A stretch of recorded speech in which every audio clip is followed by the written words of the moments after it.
Real estate అంటే just ఏదో ఒక పెట్టుబడి మాత్రమే కాదు, అదొక ఎమోషన్. ప్రతి ఒక్క భూమి వెనకాల ఒక కథ ఉంటుంది. కొన్ని సంతోషాలు, కొన్ని బాధలు.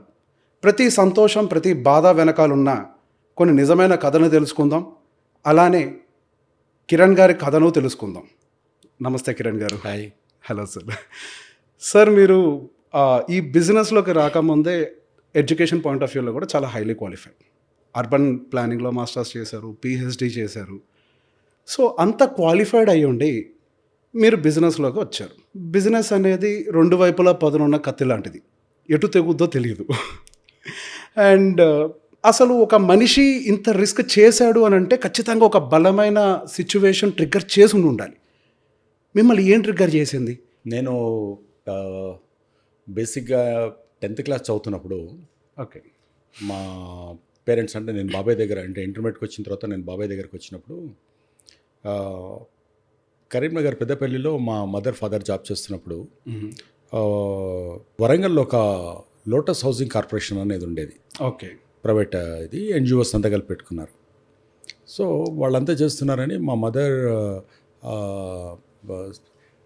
మన అంటే గవర్నమెంట్ అది తీసుకెళ్ళి she also government employee, NGO అంటే నాన్ గెస్టెడ్ ఆఫీసర్ కింద ఉన్నారు అని చెప్పేసి ఏం చేశారంటే అక్కడ తనకు మెంబర్షిప్ 10 రూపాయలు ఆ రోజున మెంబర్షిప్ ఓకే ఇప్పించేసి దెన్ 9,000 రూపీస్ అంటే 3,000 9,000 రూపీస్ కట్టాలి. అది ఎందుకు వచ్చిందో అది ఎక్కడో విన్నాను. సో ఎందుకు ట్రై చేయకూడదని అడిగాను. అప్పుడు 3,000 రూపాయలు ఇచ్చారు. ఫస్ట్ ఇన్స్టాల్మెంట్ కట్టాను. దేనికి రా అన్నారు. వాళ్ళు ఎక్కడేదో కట్టాలటమ్మా అక్కడ అని అంటే సరే మా నాన్న ఇద్దరు ఒప్పుకున్నారు. 3,000 ఇచ్చారు నాకు. 3,000 తీసుకెళ్ళి అక్కడ కట్టాను. తర్వాత బాబాయ్ తోటి కూడా కట్టించాను. మా బాబాయ్ మున్సిపల్ దాంట్లో పనిచేసేవాడు. ఆయనతోటి కూడా కట్టించాను అందులో. ఓకే. తర్వాత ఒక 6 months తర్వాత మళ్ళీ ఒక 3,000, మళ్ళీ ఒక 1 year తర్వాత 3,000. సో అక్కడ తెలియకుండా నాకు రియల్ ఎస్టేట్ మీద ఒక బీజం పడింది.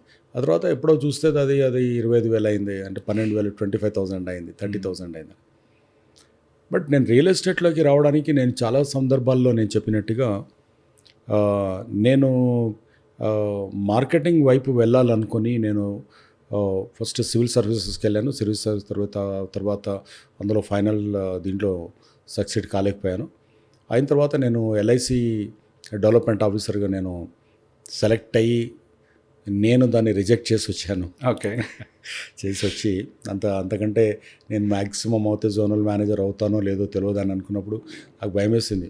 ఒకటే జాబు ఎన్నేళ్ళ పాటు ఒకటే రకంగా చేయాలంటే అది మనం వాళ్ళు చెప్పినట్టు అయినాలి, మన కొత్త ఆలోచనలు ఏం చేయలేము అనుకున్నప్పుడు ఎందుకో అంటే ఫస్ట్ నుంచి బేసిక్గా నేను ఒకటే చెప్తాను ఏంటంటే it is a question is the issue or problem is with my thought process.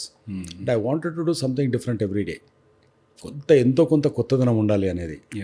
ఆ కొత్తదనం ఉండాలనుకున్నప్పుడు దీంట్లో నేను స్టేల్ అయిపోతాను అనే భయంతో ఆ క్రమంలో నేను యునైటెడ్ బ్రెవరీస్లో పనిచేసినా కూడా రిప్రజెంటేటివ్ లాగా. ఓకే. సేల్స్ రిప్రజెంటేటివ్ అంటే అది పెద్ద కంపెనీ, పెద్ద పోస్ట్ కాదు, రిప్రజెంటేటివ్ అంతే. ఓకే. సేల్స్. ఆ తర్వాత అప్పుడు నాకు రియల్ ఎస్టేట్లో నేను సివిల్ సర్వీస్ దానికి ప్లాన్ చేయడానికి వరంగల్ నుండి హైదరాబాద్కి వచ్చినప్పుడు then applied for real estate. Okay. అంతకని దాని మీద నాకు ఏదో అవగాహనతో వచ్చింది కాదు, ఒక ప్లాన్ చేసుకొని దాంట్లోకి వచ్చింది కాదు నేను. ఓకే. బట్ ఇప్పటి వాళ్ళకి నేను చెప్పేది ఏంటంటే అలా కాదు, మీకు ఇంట్రెస్ట్ తోటి ప్యాషన్ తోటి రావాలని చెప్తాను. మా టైమింగ్ వేరు అప్పుడు ఉన్నప్పుడుది. బట్ అక్కడికి వచ్చిన తర్వాత మట్టుకు నాకు ఒక 1 weekలోనే నేను రియలైజ్ అయింది. అంటే ఫస్ట్ డే నేను నా సేల్స్ స్టార్ట్ అయింది. యాజ్ యూజువల్ ఆమె క్విక్ స్టార్టర్. ఆయన మొదలు పెట్టాలంటే నేను ఇప్పటికీ కొంచెం అందరు భయపడతారు. దానికి చెప్పితే చాలు వెంటనే లేచి పరిగెత్తాలనుకుంటారని. ఒకసారి మైండ్లో ఒకసారి ఫామ్ అయిన తర్వాత, ఒక ఐడియా ఫామ్ అయిన తర్వాత దానికోసం ఆలోచిస్తూ ఉండాల్సిన పని లేదు. డెసిషన్ మేకింగ్ క్లారిటీ తోటి డేటాబేస్ ఉండాలి, దాని మీద క్లారిటీ రావాలి. క్లారిటీ వచ్చిన తర్వాత పరిగెత్తాలి. సో ఇంకా నువ్వు ఆలోచించుకుంటూ కూర్చుంటే నీ ముందు ఎప్పుడు XY 2 డోర్లు కనపడతాయి. Yes no. ఈ ఎస్ అంటే నో అంటుంది, అది నో అంటే ఎస్ అంటుంటుంది. సో అట్లా నేను అది రియల్ ఎస్టేట్లోకి వచ్చి ఫస్ట్ 1 weekలో ఫస్ట్ డే సేల్స్ స్టార్ట్ చేశాను. ఫస్ట్ 1 weekలో దాని మీద నాకు అర్థమైంది. అది ఇది కంప్లీట్లీ బ్రోకర్స్ ప్యారడైజ్. ఇక్కడ ఎవరు ఇది లేరు. బట్ స్కోప్ ఉంది. నేను దాంట్లో చూసినప్పుడు ఏంటంటే ఎవరి దగ్గరికన్నా పోయి ఎక్కడన్నా అమ్మేయచ్చు. ఇది ఈ పర్టికులర్ ప్రోడక్ట్ వీళ్ళకి అమ్మాలన్నది లేదు. ఆర్డినరీ పర్సన్ దగ్గర నుంచి సూపర్ రిచ్ దాకా ఎవరికన్నా పోయి నేను అమ్మేయచ్చు. ఎవరికి అమ్మే వీళ్ళకి 200 అని చెప్తాం, వాళ్ళకి 2000 గజాలు అని చెప్తాం. సో దానికి ఉండే స్ట్రాటజీ దానికి పెట్టుకోవచ్చు. దాంట్లో ఫస్ట్ నాకు కన్ఫామ్గా క్లారిటీ వచ్చింది అది. సో దీంట్లో నాకు డెప్త్ అనేది ఉంది. So it is me I need to dig it out and you know find my luck. దాంట్లో చూసుకోవాలి నేను అది. సో అట్లా నేను ఈ ఇండస్ట్రీకి నేను అట్లా వచ్చాను. సో అది డెస్టినీ డ్రివెన్ అని చెప్పాలి. యా. సో మీరు ఈ ఫీల్డ్లోకి వచ్చిన తర్వాత చాలా సమస్యలు కూడా ఎదురయ్యే ఉంటుంటాయి. సహజంగా భూమి అని అంటేనే సొంత అన్నతమ్ముళ్ళు కొట్టుకుంటారు. అట్లాంటిది మీరు ఈ ఫీల్డ్లోకి వచ్చిన తర్వాత అది భూమితో వ్యాపారం చేస్తున్నప్పుడు మీకు ఎటువంటి సమస్యలు రాలేదా? అయ్యో, నాకు అసలు భూమి అంటే తెలియదు, ఎకరం అంటే తెలియదు, స్క్వేర్ యార్డ్ అంటే తెలియదు, స్క్వేర్ ఫీట్ తెలియదు. నాకు తెలిసింది 48 ప్లాట్లు అమ్మిన తర్వాత నాకు స్క్వేర్ యార్డ్, స్క్వేర్ ఫీట్, ఎకరానికి ఎన్ని గజాలు ఉంటాయి అనేది అప్పుడు నాకు నాకు ఫస్ట్ మంత్ తర్వాత నేను తెలుసుకోవడానికి ప్రయత్నం చేశాను. ఓకే. నేను ఇవన్నీ చదువుకోవడానికి అప్పుడు అంత టైం లేకుండింది. ఫస్ట్ మనం సేల్ చేయాలి. ఇందులో ఉంటాను. ఆ గజం జాగా ఎప్పటికైనా గజమే. నేను అమ్మే ప్లాట్ ఎక్కడుందో అది అక్కడే ఉంటుంది. సో అది నేను రేపు తెలుసుకుంటాను. ఫస్ట్ అయితే నేను సేల్ చేస్తానని ఫస్ట్ సేల్ మొదలుపెట్టాను. 1 month తర్వాత then the first month I sold 48 units. Okay. Second మంత్లో అప్పుడు నేను దాని గురించి స్టడీ చేయడం మొదలుపెట్టాను. అసలు ఈ సర్వే అంటే ఏంటి, ల్యాండ్ అంటే ఏంటి, సర్వే నెంబర్ ఏంటి, ఎన్ని గజాలు ఉంటుంది, అప్రూవల్ అంటే ఏంటి, దాంట్లో రోడ్ పర్సంటేజ్, ప్లాటింగ్ పర్సంటేజ్, ఇవన్నీ ఏమేమి ఉంటాయి, ఎమ్యూనిటీస్ అంటే ఏంటి, అసలు ఇవన్నీ కూడా అప్పుడు నేను then I started learning about it. Okay. చేసి ఆ తర్వాత నేను తీసుకొచ్చే టీంను రియల్ ఎస్టేట్ బ్యాక్గ్రౌండ్ ఉన్న వాళ్ళని తేకుండా రా క్యాండిడేట్లను తెచ్చుకొని నేను ట్రైన్ చేశాను. ఎందుకంటే వాళ్ళకి ప్లెయిన్గా ఉంది, వాళ్ళ మైండ్ స్లేట్ లాగా ఉంటుంది, ఒక బ్లాక్ బోర్డ్ లాగా ఉంటుంది. చక్కగా నేనేం రాస్తే అదే పడేది వాళ్ళ మైండ్లో. కాబట్టి అలాంటి వాళ్ళని తీసుకొచ్చి వాళ్ళకి నేను నేర్చుకున్న చదువు అంతా వాళ్ళకి నేర్పడానికి ట్రై చేశాను. ఓకే. నేర్చుకున్న తర్వాతనే వెళ్ళమని చెప్పేవాడిని. ఓకే. ఒక 2-3 గంటలు కూర్చొని మాట్లాడి సరదాగా వాళ్ళు నన్ను క్వశ్చన్ ఏమని, నేను వాళ్ళను అంటే మాక్ డ్రిల్స్ అంటారు కదా, మాక్ డ్రిల్స్ అన్నీ చేసి అప్పుడు అలా కొంతమంది నా ఫ్రెండ్స్ను తెలిసిన మనుషుల్ని అలా వాళ్ళని నాకు తెచ్చుకొని అలా మొదలుపెట్టాను. ఓకే. సో ఆ మధ్యలో ఒక ఇంటర్వ్యూలో చూశాను, మీకు బిజినెస్ పాయింట్ ఆఫ్ వ్యూలో కూడా కొన్ని సమస్యలు వచ్చి సుపారీ కూడా ఇచ్చారు ఒకరికి అని చెప్పి. అంటే ఇది నేను చాలాసార్లు మాట్లాడాను. చాలా వచ్చాయి. అంటే ఇప్పుడు నేను కంపెనీలో పనిచేస్తున్నప్పుడు నా కస్టమర్స్ అందరినీ తీసుకొని వెళ్ళాను నేను. ఓకే. తీసుకొని వెళ్ళిన తర్వాత మార్నింగే అక్కడ సడన్గా ఒక మనిషి, ధోతి కట్టుకున్న మనిషి కర్ర తీసుకొని పరిగెత్తుకుంటూ వస్తున్నాడు. ఓకే. నాకు అర్థం కాలేదు, అది ఏదో చెప్పడానికి వస్తున్నాడో ఏందో అనుకున్నాను. నాకు కొట్టడానికి వచ్చాడు అతను. ఓకే. నాకేం తోచలే అసలు ఫస్ట్. ఓకే. నాకు పక్కన ఉన్న కస్టమర్లను చాలా భయంకరమైన తిడుతూ వాళ్ళు ఎంబడి పడ్డాడు. ఓకే. వాళ్ళు పారిపోయి అటు ఇటు పారిపోయినారు. ఓకే. నాకు ఆ కర్ర పట్టుకొని నేను వాడిని మళ్ళీ బెదిరించి వాడిని అక్కడ పెద్ద గొడవ పెట్టుకొని తర్వాత ఏంటి అని అంటే ఆ కంపెనీలో నేను స్టార్ట్ చేసిన కంపెనీలో వాడికి పూర్తి డబ్బులు రాలేదని మా ఎంబడి పడ్డాడు. ఓకే. అంటే ఆ రోజుల్లో ఎలా ఉండేదంటే కొంత అడ్వాన్స్ ఇచ్చామంటే ఒక మ్యాప్లో గీసి ఇచ్చేసి మాకు ఇచ్చేవాళ్ళు అంతే. మేము అమ్మలేకపోతే అప్పుడు ఏమనేవాళ్ళు అంటే ల్యాండ్ డెవలప్ చేసి మొత్తం అంతా చేసి బోర్డులు పెట్టి చేయాలంటే మీరు అవసరమా, ఇలాంటి మార్కెటింగ్ కూడా అప్పుడు మీకు మీ స్కిల్ ఏముంటుంది, అది ఇలా ఉన్నప్పుడు అమ్మితేనే అది చాలా గొప్ప అని అది రెచ్చగొట్టేవాళ్ళు. ఓకే. ఓకే. సో అమ్మిన తర్వాత ఎప్పుడో ల్యాండ్ వచ్చేది, ఆ తర్వాత ఎప్పుడో దాన్ని డెవలప్ చేసుకునే రోజులు ఉండేటి. సో అట్లా కొంతకాలం ఆ కంపెనీలలో కూడా ఉండే చాలా బాధేసేది. అప్పుడు అప్రూవల్ లేదు, ఇది లేదు. ఆ తర్వాత నేను స్విచ్ ఇండియా స్టార్ట్ చేసిన తర్వాత అసలు ల్యాండ్ కొని కాంపౌండ్ వాళ్ళు కట్టడం అనేది ఒకటి పెట్టాను. అది నా ప్రపంచం, అది మా కస్టమర్ల ప్రపంచం. చుట్టూ కాంపౌండ్ కట్టాలి ఫస్ట్. ఓకే. ఆ తర్వాత ఫస్ట్ ల్యాండ్ లార్డ్ని ఎగ్జిట్ చేయాలి, అంటే మొత్తం డబ్బులు కట్టాలి. ఆ తర్వాత మిగతా గురించి ఆలోచించవచ్చు. ఈ రోజున నా 1000 acres ఉన్న దాంట్లో కూడా ఆ చుట్టూ ఉన్నటువంటిది 1000 ఎకరాలు కూడా కాంపౌండ్ వాల్ ఉంది. ఆ చుట్టూ కొలతేనే దాదాపు ఒక 30 kilometers వస్తుంది మొత్తం లోపల అన్నీ తీసుకోండి. సో అలా అన్నమాట. సార్, ఇప్పుడు స్పెక్యులేషన్ అనేది ప్రతి రంగంలో సహజం. రియల్ ఎస్టేట్లో కూడా కనపడదు, కానీ స్పెక్యులేషన్ చాలా జరుగుతూ ఉంటుంది. న్యూస్ క్రియేట్ అవుతుంది. సో దానివల్ల కొంతవరకు స్పెక్యులేట్ కూడా అవుతూ ఉంటారు. చాలామంది ఇబ్బంది పడ్డ వాళ్ళు కూడా ఉంటారు. సో అసలు ఒక ఇన్వెస్టర్ ఒక భూమి కొనే ముందు ఏ విధంగా దాన్ని అంచనా వేయాలి? అది కరెక్ట్ న్యూసా కాదా? నిజంగానే గ్రోత్ ఉంటుందా ఉండదా? ప్రతి సామాన్యుడు డబ్బులు పెట్టేది అది గ్రో అవ్వాలి అని చెప్పి. సో ఈ స్పెక్యులేషన్ నుంచి వాళ్ళు ఎట్లా తప్పించుకోగలుగుతారు? స్పెక్యులేషన్ అనే దానికి మనం కొంచెం టెక్నికల్గా ఆలోచిద్దాం. What is speculation? లేని దాన్ని క్రియేట్ చేస్తూ ఉంటారు. లేని దాన్ని అంటే దాన్ని ఒక రకమైనటువంటి ఇల్యూజన్లో ఉండడం. అంటే ఇది ఇలా జరగవచ్చు, జరగకపోవచ్చు, ఇది జరుగుతుంది అని అనుకోవడం, అవును, దాన్ని స్పెక్యులేట్ చేయడం అంటారు. Yes. అంతే కదా. Yes. సో ఈ స్పెక్యులేషన్ ఏదైతే మనము దాన్ని తీసుకుంటామో, నీ దగ్గర డేటా లేకుండా నువ్వు స్పెక్యులేట్ చేస్తున్నావు అంటే అది స్పెక్యులేట్ అవుతుంది.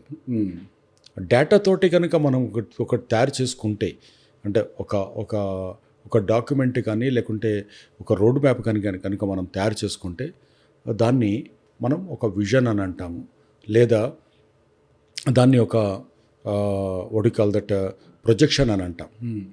ప్రొజెక్షన్ ఎప్పుడు ఫెయిల్ అవుతుంది?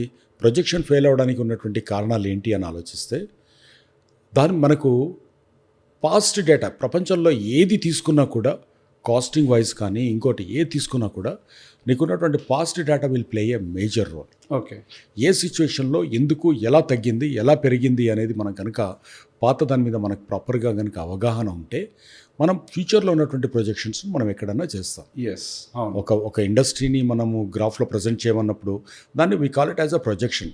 ఐదర్ ప్రొజెక్షన్ ఆర్ స్పెక్యులేషన్ అనే రెండింటి మీద కనుక మనం ఒక రెండింటిని కనుక పక్కన పెట్టి ఆలోచిస్తే, నీకు ప్రాపర్గా కనుక మనకు ఐడియా లేని వాళ్ళు ప్రాపర్గా అవగాహన రాహిత్యంతో ఉన్నప్పుడు స్పెక్యులేషన్లోకి వెళ్తారు. ఎస్, కరెక్ట్గా ఉన్నప్పుడు దాన్ని ప్రొజెక్షన్లోకి వెళ్తారు. ప్రొజెక్షన్ కొంతవరకు అటు ఇటు తేడా రావచ్చు, వచ్చినా కూడా అది రికవర్ అయ్యి మళ్ళీ ముందుకెళ్తుంది. Okay, yes, because it will never fail.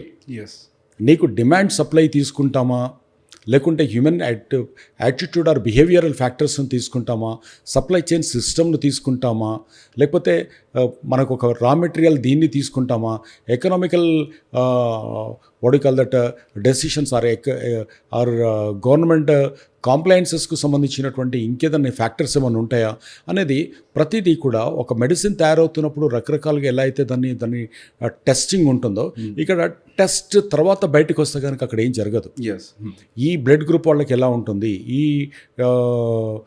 ఈ ప్రాంతంలో ఉన్నటువంటి కోల్డ్ ఏరియాలో ఉన్న వాళ్ళకి ఎలా ఉంటుంది, దీనిలో ఎలా ఉంటుంది అనేది ఎట్లయితే మనం అక్కడ ఒక ప్రయోగశాలలో జరుగుతుందో, అలాగా మనిషి ఏ ప్రొఫెషన్లో ఉన్నతనైనా కూడా దాని మీద ఉన్నటువంటి అవగాహన పెంచుకొని, దానికి ఒక పాస్ట్ ఎక్స్పీరియన్సెస్ను లేదా డిఫరెంట్ సర్కమస్టాన్సెస్ను దాంట్లోకి తీసుకొని డిఫరెంట్ ఫ్యాక్టర్స్ తోటి ఆలోచించి దానికి అప్లై చేసి కనుక చూసుకున్నప్పుడు అది ప్రాపర్ ప్రొజెక్షన్ ఉంటుంది. Projection will never fail. ఒక సైంటిఫిక్ అప్రోచ్ అనుకోవాలి. ఎస్. ఎస్. సో మన దేశంలో ఒక అన్రెగ్యులేటెడ్ సెగ్మెంట్ ఉంది అంటే, ఒకటిగా చాలా ఉన్నాయి. రియల్ ఎస్టేట్ చాలా హైలీ అన్రెగ్యులేటెడ్ అని అంటారు. మీరేమంటారు? అంటే దాన్ని కావాలని అది అన్రెగ్యులేటెడ్ ఆర్ అనార్గనైజ్డ్గా ఉంచడానికి ప్రతి వాళ్ళు పాపం చాలా వాళ్ళకి తగ్గట్టుగా కష్టపడ్డారు.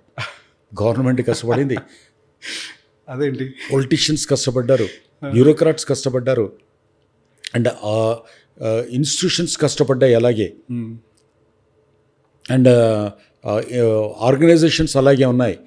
అండ్ దాంట్లో ఉన్నటువంటి సిస్టమ్ అంటే ఎంటైర్ వ్యవస్థ దానికి కారణం అని చెప్పొచ్చు. ఓకే, చాలా వాటిలలో ఉండేది. నేను ఒకటి చెప్పాలంటే, ఒక 30-40 years బ్యాక్ హైదరాబాద్లో బోల్డ్ అన్ని మెడికల్ కంపెనీలు ఉండేది. బయట టానిక్ లాగా తీసుకొచ్చేసి బాటిళ్ళల్లో నింపేసి లేబుల్ వేసి అమ్మేసేవాళ్ళు. ట్యాబ్లెట్లు కూడా ఇండ్లలో తయారు చేసి అమ్మేసేవాళ్ళు.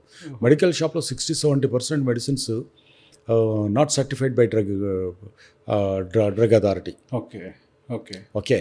సో ఇది ఆ రోజులలో అదొక గోల్డెన్ పీరియడ్ అది. బికాజ్ మనకు అప్పుడు రెగ్యులేషన్స్ కానీ, రెగ్యులేటరీ అథారిటీస్ కానీ, లేకపోతే కాంప్లైన్సెస్ కానీ అప్పుడు చాలా తక్కువగా ఉండింది. బట్ ఆఫ్ లేట్ లాస్ట్ ఒక 10 yearsలో కనుక తీసుకుంటే ప్రతి సెక్టర్ను కూడా వాటిని టెక్నాలజీ తోటి దాన్ని అనుసంధానం చేశారు. ఇప్పటికీ కూడా ఉంటుంది. ఫుడ్ ప్రాసెసింగ్లో మనకు చాలా చోట్ల పోతే టూత్పేస్ట్లో డూప్లికేట్ తయారైపోతాయి. నెయ్యి ఆవు పాల దగ్గర నుంచి మొదలు పెడితే ప్రతిదీ డూప్లికేట్, ప్రతిదీ తయారవుతున్నది ఈరోజు కూడా ఉంటుంది అది. ఎస్. బట్ కొంతవరకు స్ట్రింజెంట్ అయినాయి అని చెప్పొచ్చు. సో అది మనకు రియల్ ఎస్టేట్లో ఉన్నటువంటి ఇవాళ వచ్చిన రేరాక్ అయి ఉండొచ్చు. ఒక డికెట్ బ్యాక్ బాగా అంటే అంతకుముందు ఉన్నా కూడా డికెట్ బ్యాక్ చాలా యాక్టివ్ అయినటువంటి ఆర్డీఏ కావచ్చు, ఇన్సూరెన్స్ రెగ్యులేటరీ అథారిటీ అయి ఉండొచ్చు. ఇలా ప్రతి దాంట్లో కొంత కొంత అయినాయి. ఓకే. రియల్ ఎస్టేట్ ఏంటంటే ఇది ల్యాండ్ తోటి సంబంధించింది కావడంతో ల్యాండ్లలో ఉన్నటువంటి కన్ఫ్యూజన్, సర్వే మ్యాప్లలో కానీ విలేజ్ మ్యాప్లు కానీ ఇవన్నీ డిజిటలైజ్ కాకుండా ఉండడంతో అండ్ గవర్నమెంట్ రికార్డులలో కూడా అప్పుడు పటేళ్ళు, పట్వార్లు, సర్పంచ్లు పటేల్ పట్వారీ వ్యవస్థ నడుస్తున్నప్పుడు అప్పుడు జమాబందీ లాంటివి ఉన్నా కూడా సో అప్పుడు మనకున్నటువంటి ఇంటర్నల్ ఫ్యామిలీ స్ట్రక్చర్ ఎలా ఉంటుందంటే ఒకటే పేరు మీద ఇద్దరు ముగ్గురు ఉంటారు. ఆ పటేల్ పట్వారి అప్పుడు పహానీలలో ఏది రాస్తే అదే ఉండేది. దాన్ని బేస్ చేసుకొని సివిల్ కోర్టులలోకి వెళ్ళేది. సివిల్ కోర్టులలో ఓన్లీ డాక్యుమెంట్ చూస్తారు తప్ప మన ఫ్యామిలీ బ్యాక్గ్రౌండ్లు, ఆ తర్వాత మనిషి మంచోడా చెడ్డోడా అనేది ఇలాంటివి ఉండవు కాబట్టి సో పేపరే నడుస్తుంది కాబట్టి సుప్రీంకోర్టు దాకా పోయినా కూడా రకరకాలు ఉండడం.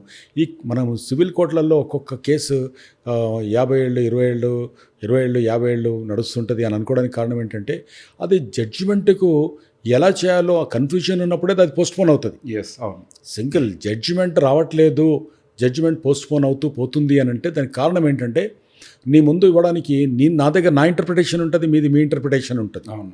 ఎప్పుడైతే 2 ఇంటర్ప్రిటేషన్స్ ఉంటాయో ఇంకా డీప్కి వెళ్ళాలి అన్నప్పుడు నేను ఇంకొక పేపర్ తీసుకొచ్చి చూపిస్తాను, మీరు రేపు ఇంకొక పేపర్ తీసుకొస్తారు. అంటే justice delayed is justice denied అని అంటారు.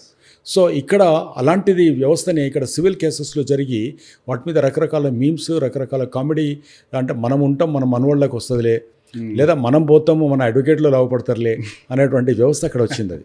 సో ఇక్కడ కూడా ఏంటంటే రియల్ ఎస్టేట్లో దీంట్లో కనుక తీసుకుంటే ఈ అనార్గనైజ్డ్ సెక్టర్ అనేది మనం ఏదైతే మాట్లాడుతున్నామో ఇది బేసిక్గా డాక్యుమెంటేషన్ దగ్గర నుండి దాన్ని ఎక్స్ప్లైట్ చేయడానికి ఇక్కడ డబ్బులు కనపడుతున్నాయి కాబట్టి, అంటే మన పాపులేటెడ్ కంట్రీ అవడం వల్ల మనకు మైగ్రేషన్ ఎక్కువగా ఉంటుంది. మైగ్రేషన్ అంటే అర్బనైజేషన్ వస్తుంది. ఎప్పుడైతే అర్బన్లోకి వస్తున్నారో మనుషులు వాళ్ళు వేరే దగ్గర నుంచి వచ్చారు. మీ ఊళ్ళో మీకు సంబంధించింది పక్కన వాళ్ళని అడిగితే ఇది వీళ్ళది, ఈ గట్టు వీళ్ళది, ఆ గట్టు వాళ్ళదని చెప్తారు. బట్ ఇక్కడ అలా ఉండదు కాబట్టి, ల్యాండ్కి ఒక పేరు ఉండదు కాబట్టి, బిల్డింగ్ ఒక నేమ్ ఉంటుంది, బిల్డింగ్ ఒక నెంబర్ ఉంటుంది, కానీ ల్యాండ్కి ఒక సర్వే నెంబర్ ఉంటుంది. సర్వే నెంబర్ అంటే అది ఆ ల్యాండ్ అని సర్వే నెంబర్ అని చూపించేసి తర్వాత పోతే కిలోమీటర్ అవతల కూడా చూపించవచ్చు. అక్కడున్న సర్వేయర్లను మేనేజ్ చేసుకొని రకరకాలుగా జరిగినాయి కాబట్టి అదంతా కూడా కొంచెం టైం పట్టింది. ఇప్పుడు ఓన్లీ 25% మాత్రమే ఇంకా స్ట్రీమ్ లైన్ అయ్యింది. ఇంకా 75% ఇంకా స్ట్రీమ్ లైన్ అవ్వాలి, డిజిటలైజ్ అవ్వాలి. అది గవర్నమెంట్స్ కూడా రియలైజ్ అయినాయి ఈ రోజున, స్టేట్ గవర్నమెంట్స్ కానీ సెంట్రల్ గవర్నమెంట్స్ కానీ. దానితో టెక్నాలజీ కూడా యాడ్ అయింది కాబట్టి ఈ రోజున దాంట్లో ఇంకొంత క్లారిటీ వస్తుందని నేను అనుకుంటున్నాను. ఓకే.